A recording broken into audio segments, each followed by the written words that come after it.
people here know who Herbie Hancock is? Have listened to a considerable amount of Herbie Hancock. How many people here have listened to Sonny Clark? Okay. How many of you know who Chris Potter is and have listened to some of him? How many of you have listened to Lucky Thompson? Johnny Griffin? Wilbur Ware, would you know what he plays? Okay. You see, there are people that can play, and there are people that can't play. And they're called the no-blowing motherfuckers. The world is divided. A friend of mine, a very dear friend who's passed away, Tony Castellano, a great pianist, excuse my language, I'm sorry. I forgot you were there. So, excuse me. In other words, the world can be divided into two categories of people, if you want to really get down to it. There are the blowers. And these are people that either can play and have instruments and do play, or people that you might meet and you think, if that person played something, he would sound good. Because from talking to them, from the way they conduct themselves, you say, yeah, that's somebody who could play. And then there's the no-blow mofos, we'll call them, shortened to the no-blows. And that's a lot of people who play instruments these days are those, because all you have to do is get a degree in a school to call yourself a musician. When I came, I never finished high school, and I was playing the Mingus at 21, and Chet Baker at 22. And I played with a lot of people before that. And nobody cared about what degree you had in those days, what school you went to. I mean, in fact, if you had gone to school, people were a little skeptical of what you might be playing like. That you might be one of those academic sounding people, that play patterns. And, nothing wrong with it. The world changed, and there are quite good players coming out of schools. I mean, I heard a high school band yesterday. David played me that I was falling asleep in the car, and they played this Dizzy Gillespie tune. It's a Tucson high school band, and the soloists were mature. Everybody sounded beautiful. They all sounded like they knew who Johnny Griffin was. And so anyway, the no-blows, it's basically a no-blow world out there. I mean, we got a no-blow president. We got a no-blow television stations, like Fox. We got a lot of no-blows out there in the world. And so it's important that you, at this age, be able to train yourself to know the difference between what people tell you and what you really are in touch with in your heart. That's what I mean. If you didn't know who Sonny Clark was, I don't fault you for not knowing who Sonny Clark is, or Elmo Hope, or how many people here have really listened to Bud Powell? Who can name me 3 compositions of Bud Powell that nobody's really listened to, right? And Bud Powell was the most important jazz pianist for me, and for a lot of people of the 20th century. Even more than Art Tatum, who was the greatest virtuoso of the 20th century. But as far as musicality and the amount of music there, and Bud is a forgotten person. Monk is remembered better than Bud because they made a competition in his name. Partly, that's part of the reason for it. And the other reason was he's considered eccentric enough to have inspired some of the horrible music that you hear these days that original people play. He made wonderful original music, and Bud Powell wrote wonderful original tunes. And Bud and Monk were like this. They were inseparable. Johnny Griffin, who was my friend, told me that if you were in Harlem and you saw Elmo Hope, Bud Powell, or Monk, if you saw one of them, the other 2 were soon to join them. These guys were together every day, hanging out with each other and creating what became known as modern jazz by friendship, by camaraderie, by affinity for the same music and for the same type of rhythms and harmonies, and for the act of being creative. Now, there are different things. Some players influence you and inspire you. Other players inspire you but don't necessarily influence you. So you have to really think, look, you are what you eat. In other words, with music, what you're digesting, what you're listening to, that's going to be a lot of what you play like. Like one thing is to make kind of seeing what you think music might need or doesn't have, and seeing how maybe an influence from this person might go well with an influence from that person, and that might make something that might be you. For instance, a player like Cannonball Adderley, I admired greatly, and I went to hear him 5 nights in a row once when I was in Cincinnati, and as a kid, we lived for a short time there, and there was a jazz club where they knew me because my dad and I would go and listen to the big bands there. So they let me sit in the back room because I was too young to go in. I was 16, 15 at the time. And they let me sit just in the kind of off the wings. But I went like four nights, I think, in a row and heard Cannonball. And then practiced, for the next month, like, as much as I could every waking minute, because it was so inspiring to hear somebody that could play the horn like that. But as far as influencing the way I played, I didn't feel that I wanted to play like that. I felt more affinity with Jackie McLean and Frank Strozier and a couple of other players, Lee Konitz, that personally were influencing me. But that didn't mean that Cannonball was a no-blow. That meant this was a great blower who just wasn't affecting me that to be an influence. But I thought, gee, there are similarities between Charlie Parker, who was affecting everybody, because Bert had only been dead for 10 years when I started to play, so his presence was still felt on the scene. Coltrane was the primary influence in 1965 when I started to play the saxophone. That was probably the biggest influence on the scene at that time was Coltrane's modal approach and everything. But still, listening to the music, I was listening to bebop, and I thought, well, it'd be interesting. I heard a parallel between some things that Konitz did and Sonny Rollins did. And I heard, wouldn't it be interesting if you fused some of that and took a little bit of what Coltrane's doing and put these together. And and in some ways, as I practiced, I didn't really consciously think about it so much, but I realized I was coming upon something that was original because of who I was listening to. So singing solos, for example, in other words, in India, I was reading Rabbi Shankar's autobiography many years ago, and they said that in India, before they even give you a sitar or nagaswaram, whatever instrument you're playing, you have to know all the ragas.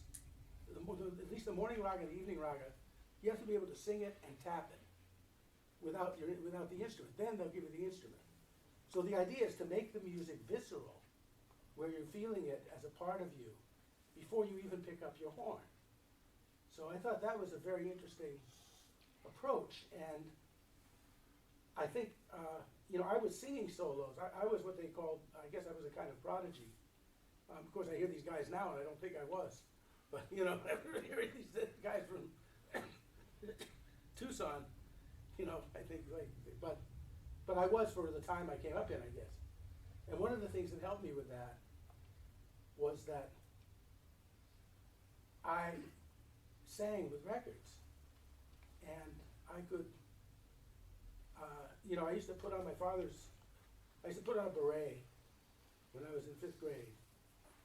And take my dad was a trumpet player, take his trumpet out of his trumpet case and put on Dizzy Gillespie records and dark glasses and pretend that I was Dizzy Gillespie.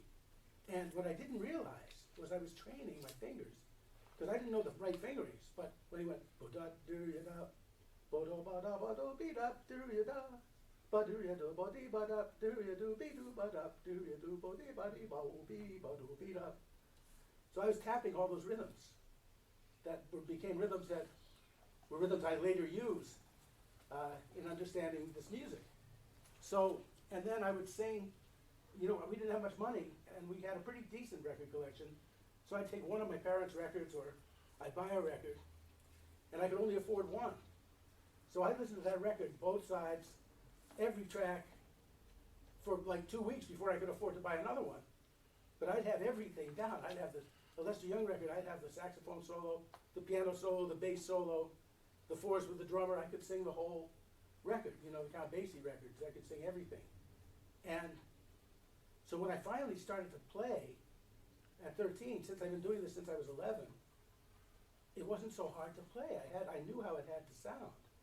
I had this idea of what a saxophone sound was from listening to great saxophone players, and I had the idea of how music had to swing and how it had to go. So a lot of people try to play and they come to school and they don't have any idea, other than maybe playing a few solos out of the real book, of how it's really supposed to sound, because you're not spending a lot of time listening to records. And the records you are listening to a lot of the time are the records that Downbeat is telling you to listen to, and they don't know anything. And not that you shouldn't listen to Mark Turner or Chris Potter. These guys are all good players.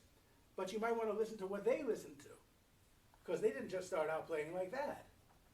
You know, it's a friend of mine loved Samuel Beckett, the writer.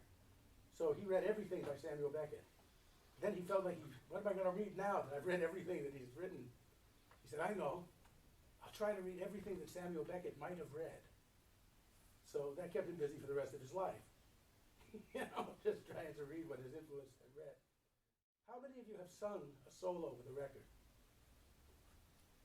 That's great. Can anybody sing a solo without the record? For instance, if I sing,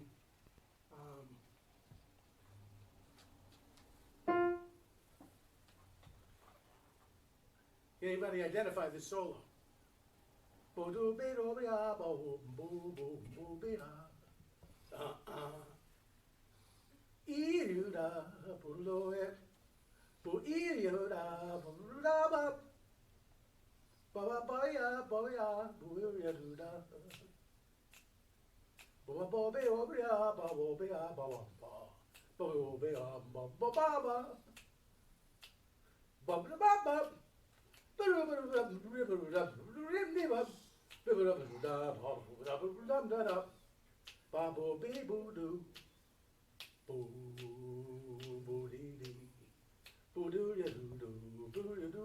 He knows it.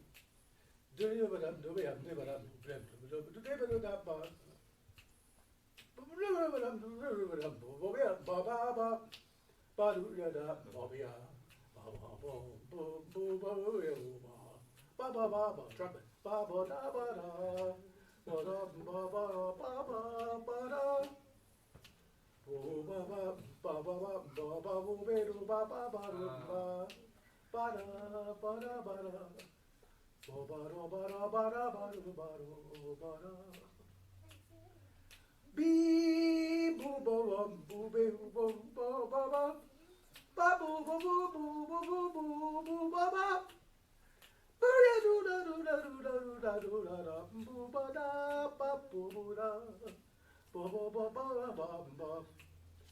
Time waits for no one, And he knows it, right? It's a bird solo, right? From Now's the Time. The Savoy Now's the Time. And now that's a little complex. You don't have to start with that one. You might start with Miles' solo on that. But if you want, the Lester Young solos in the late 30s with Count Basie are a really good place to start with singing along solos. And they have all the values of what I think good modern jazz is. Also what it does when you sing solos. David and I were listening to some alto players last night, and it was amazing how many, even good players that we were listening to, tend to play the same dynamics in every line. Like they're playing a line, and they might even be playing good notes, but there's nothing conversational about it. Because it's just like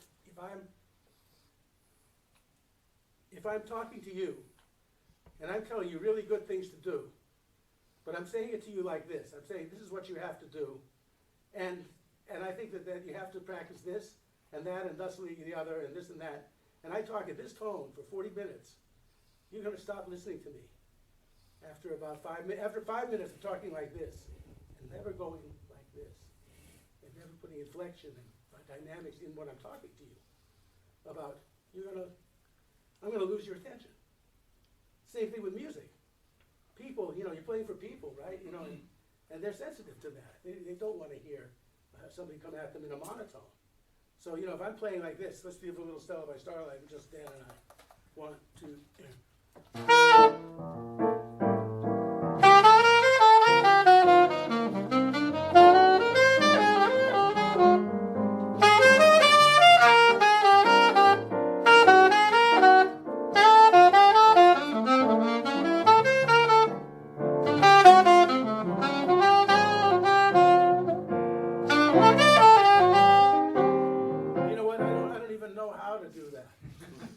I mean, how to play without dynamics. It's hard for me to not do it. But if I'm playing more like this, 1, 2, 3.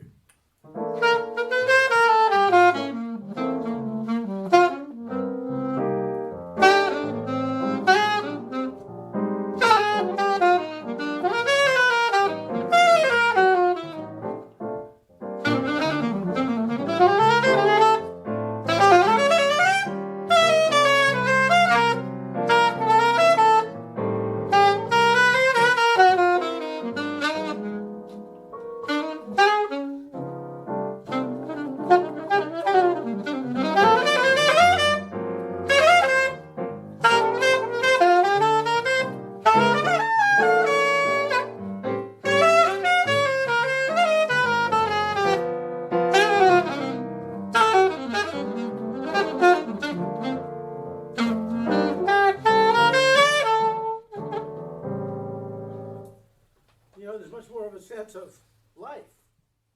It's not all about one, starting on one. For example, a lot of people that comp, I'm sure most of you are over that by now, but when you first start comping, the real book, or sheet music, has generally 2 changes per measure, and they're written like they would be on 1 and 3, because you see two chords, or guitar lines, G minor, bar, C7, and a little bar after it. So people have a tendency to put the change in on 1. And of course that doesn't sway if you're going bong all the time. Bong all the time and starting your phrases da da da dee da da da dee da da da da da da da dee da da da da da. Then you're robbing the music of its natural swing. So what you want to try to do is avoid starting on 1 for a minute if you can. Start on the and of 1 or the and of 4. And, if you're comping,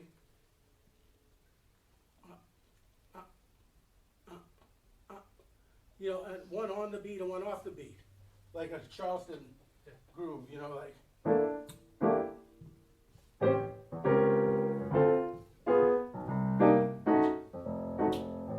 Okay, even simpler than that to start with. Yeah.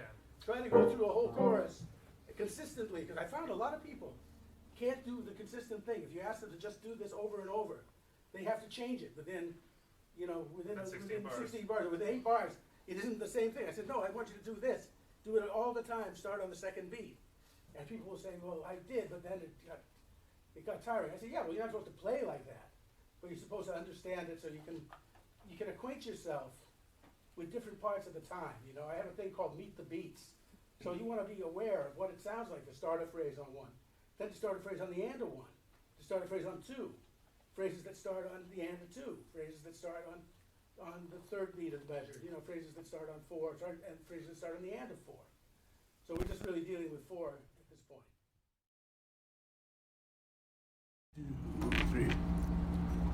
2, 3.